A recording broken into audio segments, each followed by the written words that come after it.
ഹൈറേഞ്ചിൽ ഏലത്തിന്റെ വിളവെടുപ്പ് ആരംഭിച്ചെങ്കിലും കഴിഞ്ഞ വേനൽ വറുതിയിൽ ഏലച്ചെടികൾ നശിച്ചതുമൂലം ഉൽപാദനത്തിൽ ഇടിവുണ്ടായിട്ടുള്ളത് കർഷകർക്ക് തിരിച്ചടിയാകുന്നു. ഏലക്കായുടെ വില 2000-ന് മുകളിലെങ്കിലും പല കർഷകർക്കും കാര്യമായി വിപണിയിലെത്തിക്കാൻ ഏലക്കായകളില്ല. ഇക്കഴിഞ്ഞ വേനൽക്കാലം വലിയ വറുതിയാണ് ഹൈറേഞ്ചിലെ ഏലം കർഷകർക്ക് സമ്മാനിച്ചത്. ഏലച്ചെടികൾ വലിയ തോതിൽ നശിച്ചു. മെയ് മാസത്തിൽ വേനൽ മഴയെത്തിയത് കർഷകർക്ക് ആശ്വാസമായി. ഇതോടെ കർഷകർ ഏലത്തിന്റെ പരിപാലനം ഊർജിതമാക്കുകയും ചെയ്തു. എന്നാൽ ഇത്തവണത്തെ കനത്ത വേനൽ ഏലക്കായുടെ ഉൽപാദനത്തെ പ്രതികൂലമായി ബാധിച്ചു. പലയിടത്തും കർഷകർ വിളവെടുപ്പ് ആരംഭിച്ചിട്ടുണ്ട്. വേണ്ട രീതിയിൽ ചെടികളിൽ കായില്ലാത്തത് കർഷകർക്ക് തിരിച്ചടിയാകുന്നുണ്ട്. കായ ഉണങ്ങാൻ സ്റ്റോറുകളിലേക്ക് എത്തുന്ന അളവിലും വലിയ കുറവുണ്ടെന്ന് സ്റ്റോർ ഉടമകൾ പറയുന്നു.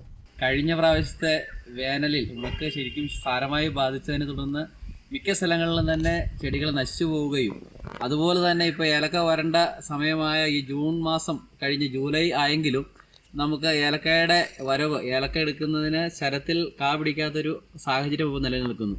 അതുപോലെ തന്നെ മിക്ക സ്ഥലങ്ങളിലും ഞങ്ങൾക്ക് ശ്രദ്ധിക്കുവാൻ കഴിഞ്ഞത് കായ പിടിച്ചിട്ടുണ്ടെങ്കിൽ പോലും അതിന് പൊഴിഞ്ഞു പോകുന്ന സാഹചര്യം കൂടുതൽ ഉണ്ടാകുന്നത് എന്താണെന്ന് മനസ്സിലാവുന്നില്ല. ഏലക്കായുടെ വില 2000-ന് മുകളിലാണെങ്കിലും പല കർഷകർക്കും കാര്യമായി വിപണിയിലെത്തിക്കാൻ ഏലക്ക ഇല്ല.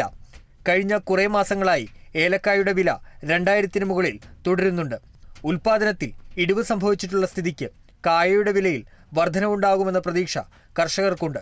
ഇക്കാരണം കൊണ്ടുതന്നെ ഉണങ്ങിയെടുക്കുന്ന കായ കർഷകർ പലരും വിറ്റഴിക്കുന്നില്ല. Kerala vision news, Idukki.